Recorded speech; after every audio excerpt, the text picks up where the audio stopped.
journée décisive pour le secteur de la santé à Béni. Les sages-femmes de la région se sont rassemblées ce vendredi pour une étape historique de leur carrière.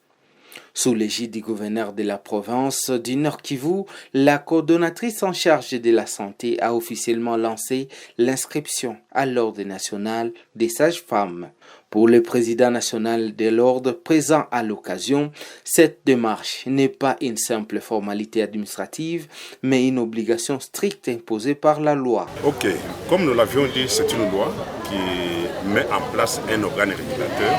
Cet organe-là, comme je le disais, identifie qui est sage-femme et qui ne l'est pas, essaye de voir celle qui est sage-femme, est-ce qu'elle a les compétences de base reconnues pour une sage-femme, qui doivent s'inscrire à ce tableau de l'ordre d'une façon obligatoire, parce que nul ne peut exercer la profession de sage-femme en RDC s'il n'est pas inscrit au tableau de l'ordre. La loi, comme on dit, nul n'est censé ignorer la loi s'impose et tout le monde, c'est opposable à tous.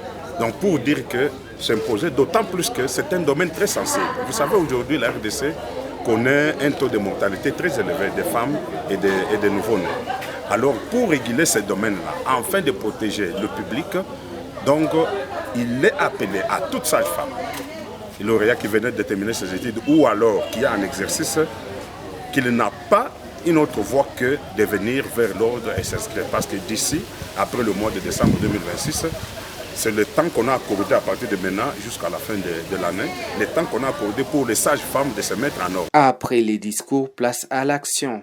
Les candidats ont été soumis à un test d'adoption rigoureux, un examen en deux phases, la théorie pour les connaissances et la pratique pour les savoir-faire techniques.